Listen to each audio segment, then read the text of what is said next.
بسم اللہ الرحمن الرحیم۔ السلام علیکم۔ میں 14 سال کی تھی جب میرے والدین فوت ہو گئے۔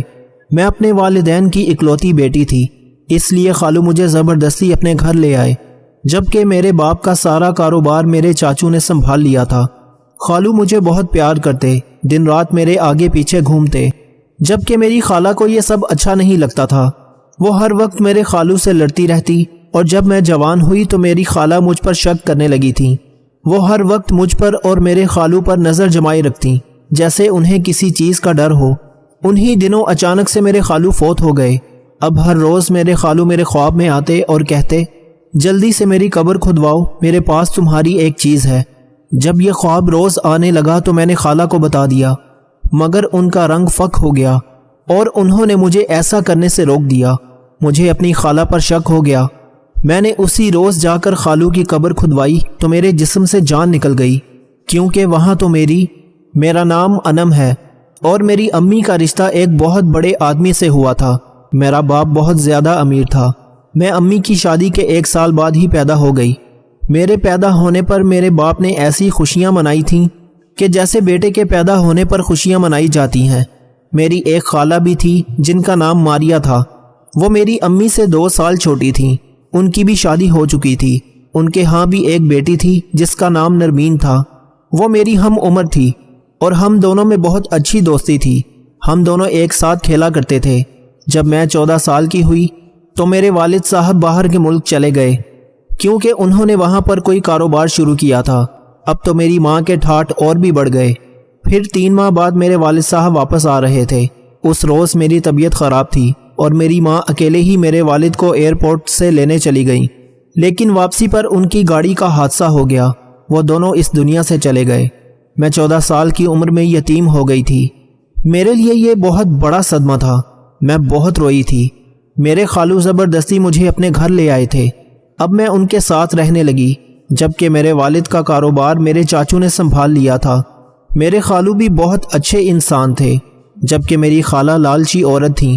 ان کا کہنا تھا کہ تمہارے باپ کا سارا کاروبار تمہارے چاچو نے سنبھالا ہوا تھا، تمہارا سارا خرچہ ہم کرتے ہیں، تمہارے چاچو کو ہمیں بھی کاروبار میں سے حصہ دینا چاہیے۔ کبھی کبھی میرے چاچو مجھ سے ملنے کے لیے آتے تھے۔ میرے خالو ان کی بہت عزت کرتے، لیکن میری خالہ ان کو نفرت کی نگاہ سے دیکھتی اور باتوں باتوں میں طنز بھی کر دیا کرتی تھی۔ میرے چاچو نے آج تک کوئی الٹی سیدھی بات نہیں کی تھی۔ وہ جاتے وقت میرے ہاتھ پر اچھی خاصی رقم رکھ کر جاتے۔ ان کا ایک بیٹا بھی تھا جن کا نام حسنین تھا۔ میں اسے بہت زیادہ پسند کرتی تھی۔ وہ میرا کزن تھا۔ ہم لوگ شروع میں ایک ہی اسکول میں پڑھتے تھے، وہیں سے ہماری دوستی شروع ہوئی تھی۔ اس کے بعد میں دوسرے اسکول میں جانے لگی، لیکن وہ مجھے بہت اچھا لگتا تھا اور میں دل ہی دل میں یہ سوچتی تھی کہ میرا کزن ہے، میری شادی بھی اس سے ہو سکتی ہے۔ وہ بھی مجھے ملنے کے لیے آیا کرتا تھا۔ ایک دن چاچو گھر آئے تو انہوں نے میرے خالو کو کہا، کہیں باہر چلتے ہیں، میں نے انم کے بارے میں بہت زیادہ ضروری بات کرنی ہے۔ میرے خالو نے کہا کہ ٹھیک ہے۔ وہ ان کے ساتھ چلے گئے۔ واپس آئے تو انہوں نے وہی بات خالہ سے کر دی۔ تھوڑی دیر کے بعد خالہ اور خالو کے لڑنے کی آوازیں آنے لگیں۔ ہم نے ان کو اس طرح سے کبھی لڑتے ہوئے نہیں دیکھا تھا۔ نہ جانے میرے چاچو نے ایسی کیا بات کر دی تھی۔ اس کے بعد میرے خالو مجھ سے کوئی بات کرنا چاہتے تھے، لیکن میری خالہ ہمیشہ موضوع بدل دیتی تھی۔ میں ابھی کالج میں پڑھ رہی تھی، میرا آخری سال تھا۔ کچھ دن اس طرح گزر گئے۔ خالو اور خالہ کے آپس کے معاملات کافی کشیدہ ہو گئے۔ خالہ مجھ پر اور خالو پر نظر رکھنے لگی تھیں، جیسے انہیں کسی بات کا ڈر ہو۔ نہ جانے کیا بات تھی، لیکن اتنا تو مجھے شک پڑ گیا تھا کہ اس بات کا تعلق مجھ سے یا میرے چاچو سے ضرور تھا۔ 1 ہفتہ گزرا تھا کہ اچانک میرے خالو بیمار ہو گئے اور 2 دن بعد ان کا انتقال ہو گیا۔ مجھے تو ایسا لگا میرا باپ پھر سے مر گیا ہے، کیونکہ خالو نے ہمیشہ باپ کا سچا پیار دیا تھا۔ نرمین کی حالت بھی بہت بری تھی۔ ہمارے گھر کا تو ایک ہی مرد تھا، وہ بھی اس دنیا سے چلا گیا۔ میری خالہ اب گھر سے باہر رہنے لگی تھیں۔ وہ اچانک کہیں چلی جاتی، کافی دیر تک غائب رہتی۔ بالآخر ان کی اپنی بیٹی نے پوچھ لیا تو وہ رو رو کر کہنے لگی، کہاں جاؤں گی، بس اپنے شوہر کی قبر پر جا کر بیٹھ جاتی ہوں، وہاں جا کر سکون ملتا ہے۔ یہ سن کر تو ہماری آنکھوں میں بھی آنسو آ گئے، پر ہم نے منع کیا کہ آپ نہ جایا کریں، اگر وہ ایسے ہمت ہار جائیں گی تو پھر ہمارا کیا ہوگا۔ انہوں نے کہا اب نہیں جایا کروں گی۔ ابھی میرے خالو کو اس دنیا سے گئے 10-15 دن ہوئے تھے۔ جب ایک روز میرے چاچو آئے اور انہوں نے ایک عجیب سی بات کر دی۔ ان کا کہنا تھا کہ دراصل میں یہی بات پہلے بھی کر رہا تھا، ہماری آپس میں بات چل رہی تھی، میں آپ کی بیٹی نرمین کے لیے اپنے بیٹے کا رشتہ کرنا چاہتا ہوں۔ یہ سن کر میں حیران رہ گئی۔ میں نے سوچا کہ وہ میری خالہ کی بیٹی کے لیے کیسے آ گئے، یہ بات چاچو کے دماغ میں کیسے آئی، کیا ان کی نظر میں نہیں آئی؟ مگر اس وقت مجھے بڑی حیرانگی ہوئی جب میری خالہ نے فوراً رشتے کے لیے ہاں کر دی، کیونکہ جو جائیداد اور کاروبار میرے باپ کا تھا وہ اب میرے چاچو کا ہی تھا۔ یعنی میرے چاچو اس وقت بہت زیادہ امیر لوگ تھے۔ وہ لوگ اس بنگلے میں رہتے تھے جہاں پر میں بابا اور امی کے ساتھ رہا کرتی تھی، جو اس شہر کا سب سے بڑا اور خوبصورت گھر تھا۔ میری خالہ نے ہاں کر دی اور کہا کہ نرمین کے پیپر ختم ہونے والے ہیں، پھر اس کے بعد شادی کر دیں گے۔ میرے چاچو نے بھی حامی بھر لی۔ ان کا کہنا تھا کہ حسنین بھی اس رشتے سے بہت خوش ہے۔ میں حیران تھی کہ یہ سب کیا ہو رہا ہے، کیونکہ میں حسنین سے شادی کرنا چاہتی تھی۔ چاچو نے میرے بارے میں نہیں سوچا، انہوں نے ابھی بھی مجھ سے کوئی بات نہیں کی، وہ میری رائے تک نہیں پوچھ رہے تھے۔ میرا دل چاہ رہا تھا کہ میں حسنین سے پوچھوں، لیکن میں کس حق سے یہ بات کرتی؟ میں نے رونا شروع کر دیا۔ نرمین اس رشتے سے بہت خوش تھی، لیکن اس نے بھی ایسا کبھی نہیں سوچا تھا۔ میرے چاچو اب ہمارے گھر آتے تو مجھے نفرت کی نگاہ سے دیکھتے۔ میں بڑی حیران ہوتی۔ پہلے تو وہ سیدھا میرے کمرے میں آتے تھے، میرے ساتھ بہت باتیں کرتے تھے۔ مجھے اچھی طرح یاد ہے انہوں نے ایک بار مجھے یہ بھی کہا تھا کہ میری خواہش ہے کہ میں حسنین کی شادی تمہارے ساتھ کروں۔ تبھی تو میرے دل میں حسنین کے لیے محبت پیدا ہوئی تھی اور میں اسے شوہر کے روپ میں سوچنے لگی تھی۔ مگر اب اچانک سے میرے چاچو کو کیا ہو گیا تھا؟ زندگی سے مجھے نفرت ہو گئی تھی۔ مجھے ایسا لگتا تھا مجھے کچھ بھی نہیں ملنا، میری قسمت میں کوئی اچھی چیز لکھی ہی نہیں تھی۔ ماں باپ اس دنیا سے چلے گئے، پھر میرا گھر کسی اور کا ہو گیا، میرے دوست جیسے خالو کو بھی اللہ تعالیٰ نے مجھ سے دور کر دیا، اور اب جس انسان سے میں محبت کرتی تھی وہ بھی مجھ سے دور کیا جا رہا تھا۔ پتہ نہیں یہ سب کیا ہو رہا تھا۔ ایسا لگتا تھا قسمت اور حالات مل کر میرے خلاف کوئی پلان بنا رہے ہیں، اور کوئی بھی نہیں چاہتا کہ میں کبھی خوش رہوں۔ شادی کی ساری تیاریاں چاچو نے خود ہی کر دی تھی۔ انہوں نے کہا کہ ہم سارا خرچہ خود اٹھائیں گے، یہاں تک کہ منگنی کی رسم بھی ہمارے گھر پر ہی ہوگی۔ آپ لوگ بے شک ایک دن پہلے ہمارے گھر آ جانا، آپ لوگوں کے کپڑے جوتے بھی ہم لوگ ہی بنائیں گے۔ ایک دن محلے سے کوئی عورت گھر آئی ہوئی تھی۔ جب میری خالہ نے اس سے بات کی اور کہا میری بیٹی تو بہت زیادہ نصیبوں والی ہے، اللہ تعالیٰ نے اس کے نصیب کھول دیے ہیں، بہت ہی امیر لوگوں میں میری نرمین کی شادی ہونے والی ہے۔ میں حیران تھی کہ پہلے تو میری خالہ میرے چاچو کو بہت برا سمجھتی تھی، وہ گھر آتے تھے تو ان کو پانی تک نہیں پوچھتی تھی، اور اب کہہ رہی تھی کہ بہت اچھے لوگ مل گئے۔ کاش میں اپنے چچا کے گھر میں رہتی، پھر شاید میں ان کو نظر آ ہی جاتی اور وہ میرے بارے میں سوچتے۔ خیر منگنی سے ایک دن پہلے ہم ان کے گھر چلے گئے، وہ ہم سب کو بازار لے کر گئے۔ انہوں نے کہا جو بھی کپڑے آپ کو پسند ہیں آپ اپنی مرضی سے الگ کر لیں۔ نرمین نے سب سے زیادہ مہنگے جوڑے پر ہاتھ رکھا۔ اس کی منگنی تھی، لیکن ایسا لگ رہا تھا کہ وہ دلہن بن رہی ہے، اس کی شادی ہونے والی ہے۔ میری خالہ کے شوہر کو اس دنیا سے گئے ہوئے ابھی وقت ہی کتنا ہوا تھا، لیکن انہوں نے بھی ایک شوخ رنگ کا جوڑا لیا۔ جب میری باری آئی تو چاچو نے ایک سادہ سا جوڑا اٹھا کر مجھے پکڑا دیا اور کہا یہ لو تمہارا کام بھی ہو گیا۔ مجھے وہ جوڑا بالکل بھی پسند نہیں تھا۔ پتہ نہیں یہ میرے ساتھ کیا ہو رہا تھا، سب گھر والے مجھ سے ایسا رویہ کیوں کر رہے تھے۔ اس رات میں بہت روئی تھی۔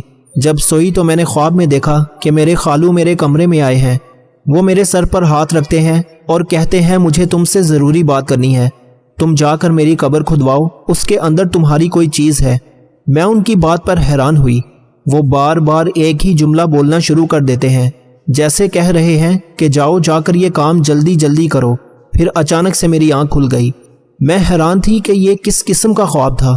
آج کل ویسے بھی میں ان کو بہت یاد کر رہی تھی، وہ بہت اچھے انسان تھے۔ مجھے آج بھی یاد ہے جب کبھی بچپن میں میری اور نرمین کی لڑائی ہو جاتی تھی تو وہ ہمیشہ میرا ساتھ دیتے تھے۔ ایک دفعہ تو میں نے خالہ کو یہ کہتے ہوئے بھی سنا کہ اپنی بیٹی غیروں کی طرح پال رہے ہیں اور غیروں کی بیٹی کو اپنوں کی طرح پال رہے ہیں۔ یہ میرے خالو نے بات کہی تھی۔ انہوں نے کہا کہ نرمین تو میری اپنی بیٹی ہے، میں اس کا باپ ہوں اور تم اس کی ماں ہو، لیکن انم ہماری بیٹی نہیں ہے، اس کے ماں باپ بھی اس دنیا سے جا چکے ہیں۔ اگر ہم اس کا ساتھ نہیں دیں گے، اسے نارمل محسوس نہیں کروائیں گے تو اس کی شخصیت پر برا اثر پڑے گا۔ اس کی شخصیت میں خلا پیدا ہو جائے گا، اس لیے ہمیں اسے زیادہ توجہ دینی چاہیے۔ میرے چاچو نے تو میرا خیال کرنا چھوڑ دیا تھا۔ منگنی پر جو جوڑا انہوں نے میرے لیے پسند کیا تھا وہ اتنا برا تھا کہ میں بالکل بھی نہ پہنتی، مگر پھر بھی میں نے چپ چاپ پہن لیا۔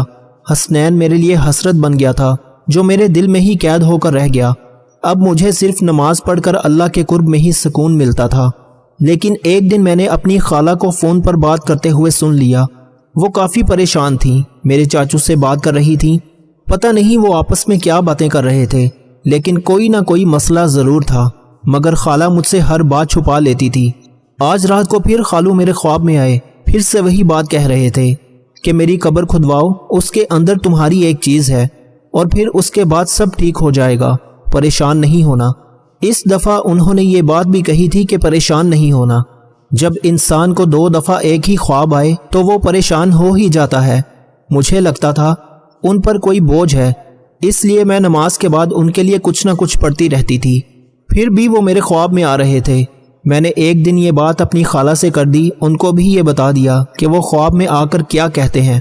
وہ حیران رہ گئی، ان کی شکل عجیب سی بن گئی، ان کا رنگ فک ہو گیا۔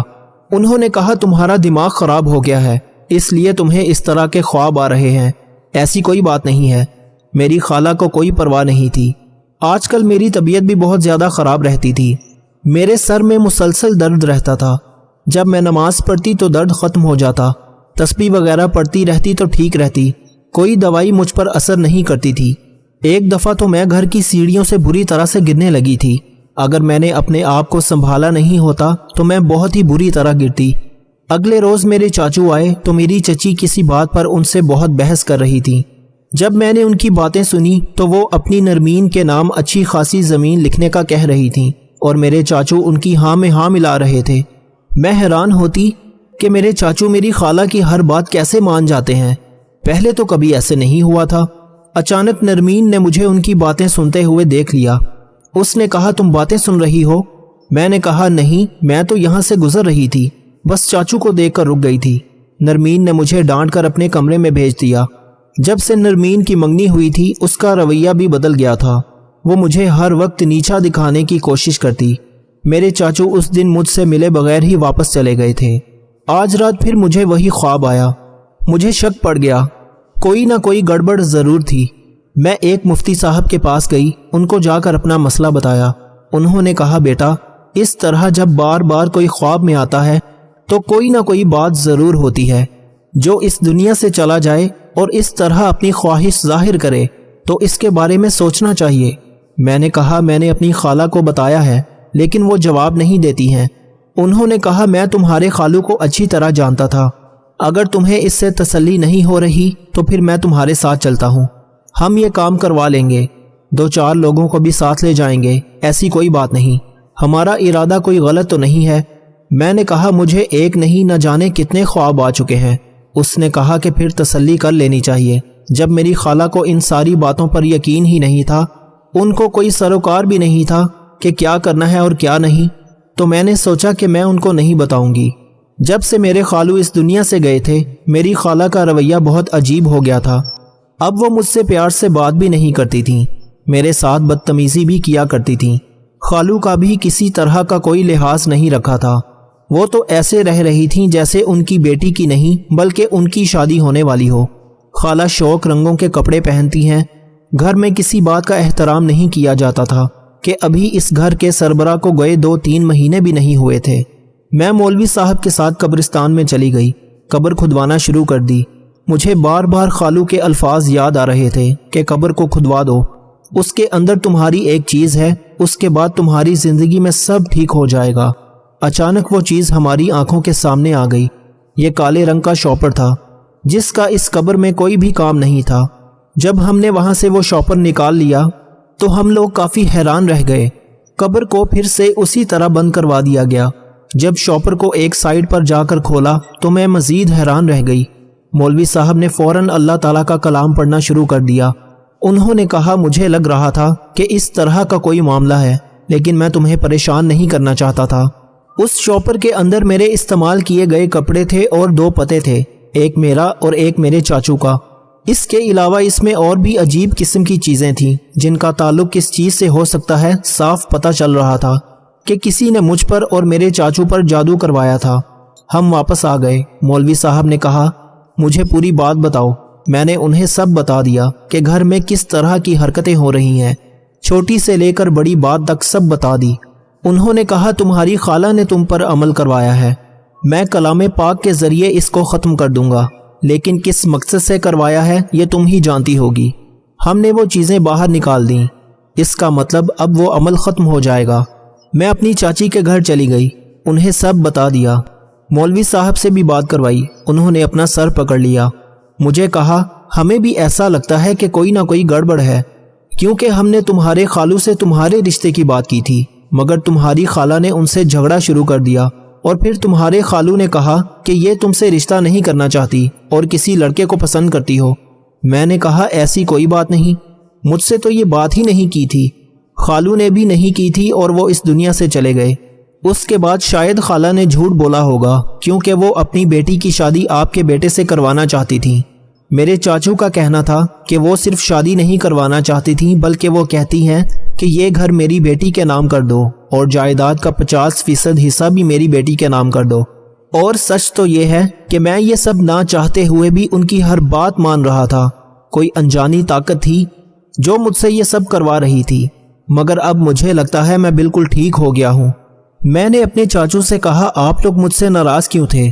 انہوں نے کہا تمہاری خالہ نے ہمیں بتایا کہ تم حسنین اور ہمارے بارے میں بری بری باتیں کرتی ہو، اس لیے ہمیں غصہ آ گیا تھا۔ میں نے انہیں خواب اور قبر والی ساری بات بتا دی اور کہا ایسا نہیں ہے، میں تو حسنین کو پسند کرتی تھی۔ وہ لوگ بھی حیران رہ گئے۔ انہوں نے کہا کہ ہماری بیٹی تم ہو، ہمارا رشتہ تو تمہارے ساتھ ہے، ہم بھلا کیوں اس کی بیٹی کے ساتھ رشتہ کرتے؟ ہمیں تو کہا گیا تھا تم یہ شادی نہیں کرنا چاہتی، اس لیے ہم یہ سب کر رہے تھے، لیکن اب ہم اس منگنی کو ختم کر دیں گے، تمہاری شادی حسنین کے ساتھ ہوگی، ہم اپنے خون کو اپنے گھر میں لے کر آئیں گے، ویسے بھی یہ سب کچھ تمہارا ہی ہے۔ میرے چاچو نے فون کیا اور منگنی ختم کر دی۔ اس کے بعد میں اس گھر میں واپس نہیں گئی۔ میری خالہ کا مجھے فون آیا، انہوں نے مجھ سے ایسے بات کی جیسے میں ان کی بہن کی بیٹی نہیں بلکہ کوئی دشمن ہوں۔ میری آنکھوں میں آنسو آ گئے، پر انہوں نے بھی تو میرے ساتھ بہت برا کیا تھا۔ نرمین نے بھی مجھے بہت بری بری باتیں سنانا شروع کر دیں۔ دونوں ماں بیٹی کے روپ کھل کر سامنے آ گئے۔ میں تو حیران تھی، ان کے دل میں میرے لیے اتنی زیادہ نفرت تھی۔ مجھے تو لگتا تھا میرے خالو کو بھی انہوں نے کوئی عمل کر کے مروایا ہوگا، کیونکہ خالو ہمیشہ سے میری سائیڈ لیتے تھے۔